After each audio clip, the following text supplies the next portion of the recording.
नमस्कार दोस्तों, आप सभी का स्वागत है हमारे channel AR plus news live में। आज हमारे साथ जुड़े हुए हैं रोशन कुमार जी, जो कि भारतीय जनता पार्टी के युवा नेता हैं तथा सोनार युवा क्रांति के प्रदेश अध्यक्ष तथा अंतर्राष्ट्रीय वैश्य महासम्मेलन के वरिष्ठ उपाध्यक्ष भी हैं। सबसे पहले सर, आपका स्वागत है हमारे चैनल में।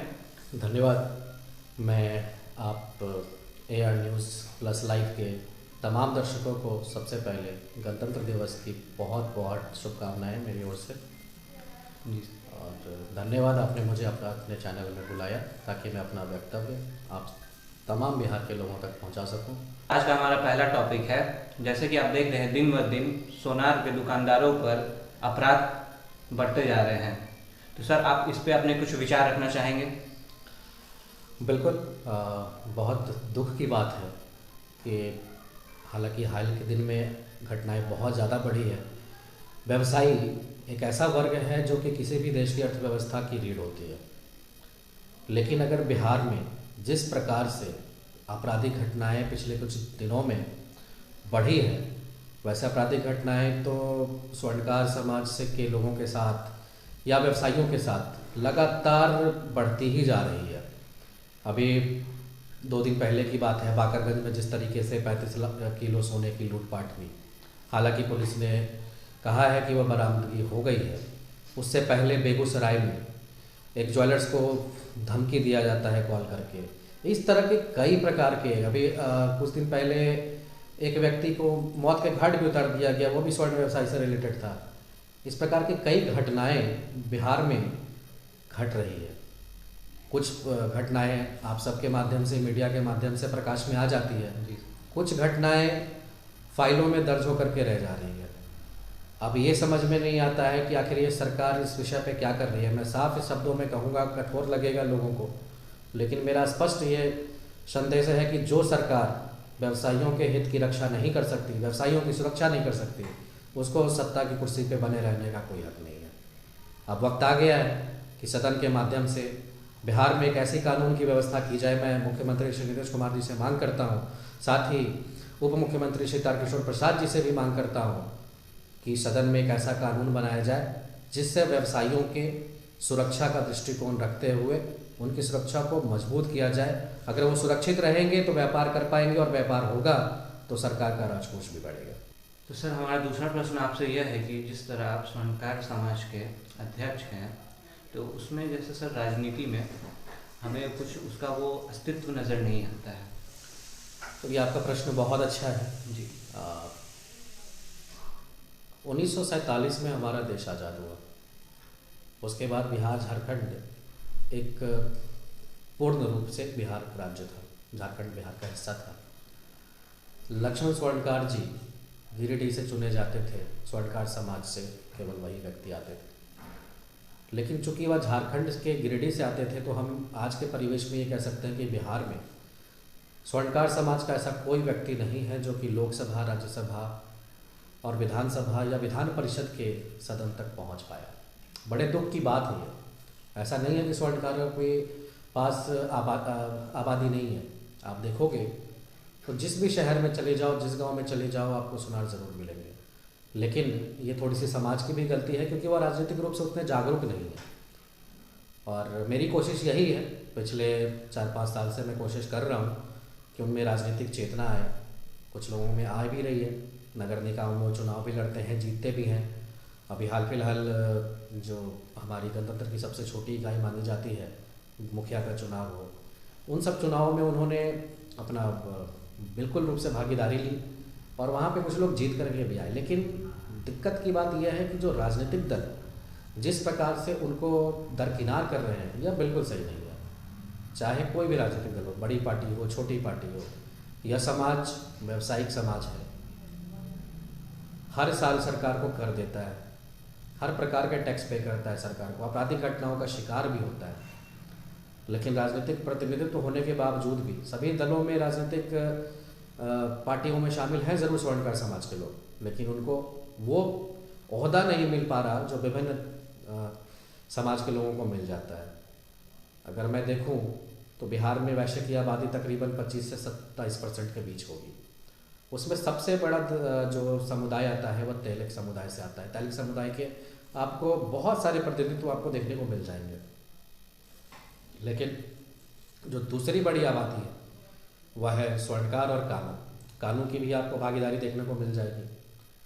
लेकिन बहुत दुख है कि स्वर्णकारों को ये भागीदारी नहीं मिलती है।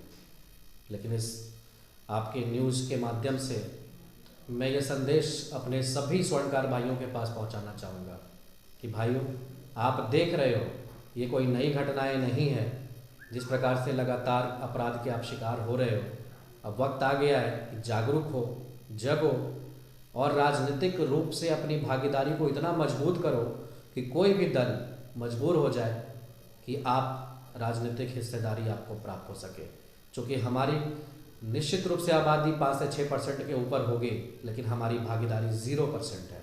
और जब तक हमारा भागीदारी नहीं होगा तब तक विधानसभा में हमारे सुरक्षा के लिए किसी भी प्रकार का कोई कानून पारित नहीं हो सकता। इसलिए अपने आप को मजबूत करें और जितना हो सके राजनीतिक रूप से बढ़ चढ़ करके हिस्सा लें। आज का आपका तीसरा प्रश्न यह है कि जिस तरह एनडीए के घटक दलों द्वारा भाजपा के नेताओं पर जो भी टिप्पणियां की जा रही हैं उस पर आप क्या कहना चाहेंगे? देखिए, ये जो खास करके जो भाजपा के नेताओं पर टिप्पणियां हो रही है, ये लोग भूल रहे हैं कि भारतीय जनता पार्टी इस घटक दल की सबसे बड़ी पार्टी है। अगर भाजपा 2020 के चुनाव में अकेले दम पे भी लड़ लेती तो सत्ता की प्राप्ति कर सकती थी। लेकिन भाजपा ने हमेशा गठबंधन धर्म का पालन किया है। जिस मुकेश सहनी जो आप बात कर रहे हैं, जो मुकेश सहनी को इतना बेइज्जत करके आरजेडी ने निकाला, उसको भाजपा ने सम्मान दिया यह सोच करके कि निषाद का बेटा है, मल्लाहों के लिए सोचेगा, गरीब का बेटा है। हालांकि वो गरीब नहीं है।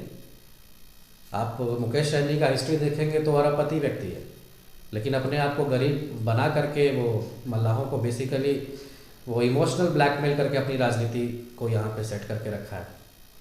उसको जो बेइज्जत करके निकाला, भाजपा ने अपने कोटे की 11 सीट उस व्यक्ति को दिया।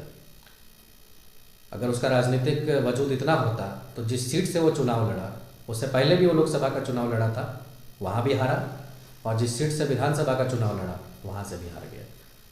उसने जितने भी निषाद प्रत्याशी, निषाद के नाम पे उसने कहा कि हम निषादों की पार्टी है, अपने आप को सन ऑफ मल्लाह कहते हैं, लेकिन उन्होंने कितने मल्लाहों को टिकट दिया? उनके पार्टी से कोई भी मल्लाह जीत करके नहीं आया। इसी से आप सोच सकते हैं कि वह व्यक्ति क्या है। आज जो वो टीका टिप्पणी कर रहे हैं, उत्तर प्रदेश में जाकर के चुनाव लड़ रहे हैं और भाजपा को डैमेज करने की कोशिश कर रहे हैं कि वो बहुत बड़े नेता हो गए हैं, तो वो उनकी भूल है। अकेले चुनाव लड़ लेते तो उनको समझ में आ जाएगा। और अभी लड़ रहे हैं ना यूपी में, जमानत जब्त होकर के रहेगी, उनकी एक एक सीट पे जमानत जब्त होने वाली है। और रही बिहार के संदर्भ में बात, हमारा गठबंधन मजबूत है, लेकिन इसका मतलब ये नहीं है कि आप कुछ भी बोल देंगे, दबाया जाएगा या कुछ भी बड़े नेताओं पर टिप्पणियाँ की जाएगी, वह भाजपा बर्दाश्त नहीं करेगी। इसलिए बेहतर है बिहार की जनता के हित के लिए अपनी जो भी दुर्भावनाएं हैं उनको बाहर रखिए और बिहार के लोगों के लिए, विकास के लिए, अच्छे शासन के लिए काम कीजिए। सर, आज का आपका आखिरी सवाल हमसे यह होगा कि अब जैसे खुद एक युवा हैं, तो बिहार के युवाओं के लिए आपकी क्या विज़न है? देखिए, बिहार के युवाओं के लिए मेरा विज़न बिल्कुल स्पष्ट है। आज रोज़गार के लोग से परेशान हैं कि उन युवाओं को रोज़गार नहीं मिल पाता, शिक्षा व्यवस्था सही नहीं है। बिहार के युवा पलायन करके विभिन्न राज्यों में जाते हैं और वहाँ जाकर के अपने आय का माध्यम ढूंढते हैं। दिक्कत थोड़ी सी ये है कि सरकारों ने भी कभी इस पे ज़्यादा फोकस नहीं किया और खुद हम युवाओं को भी इस पर आगे बढ़ कर के सोचना चाहिए कि हमें क्या करना है। सिर्फ सरकारी नौकरी पा लेने से, यह अगर केवल लक्ष्य रहेगा कि हमें सिर्फ सरकारी नौकरी करनी है, तो फिर यहाँ के युवाओं को न रोज़गार मिलेगा, न इस बिहार राज्य का विकास हो पाएगा। बिहार का विकास तभी हो सकता है जब यहाँ के एक एक व्यक्ति की आय अच्छी हो जाए। चूँकि हमारी भारत सरकार ने 2014 में प्रधानमंत्री बने, नरेंद्र मोदी जी का विजन स्पष्ट है कि युवाओं को किसी माध्यम से सशक्त करें।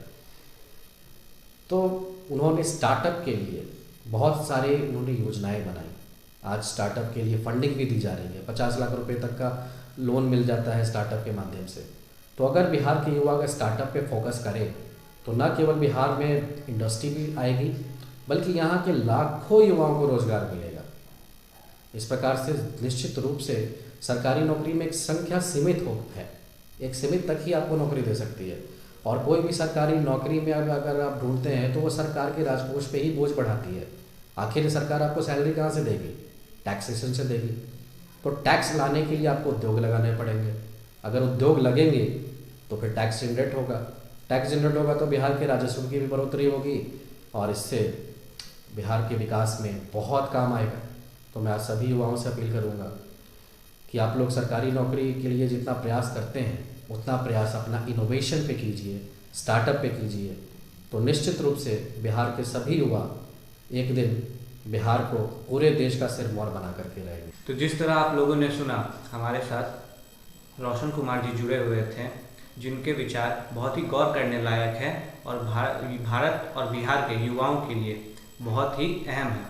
सर, सबसे पहले हम आपका बहुत बहुत धन्यवाद करना चाहेंगे सर, आपने हमारे चैनल में आया और अपने मूल्य विचार सभी के सामने रखें। धन्यवाद मैं भी करना चाहूँगा AR+ न्यूज़ लाइव का, जो ये मंच ने आज मुझे निमंत्रित किया और ताकि मैं अपने विचारों को बिहार के युवाओं तक, बिहार के व्यवसायियों तक पहुंचा सका। एक बार फिर मैं AR+ की सभी टीम को बहुत बहुत शुभकामनाएं देता हूं और सभी बिहार वासियों को गणतंत्र दिवस की हार्दिक बधाई एवं शुभकामनाएं। धन्यवाद।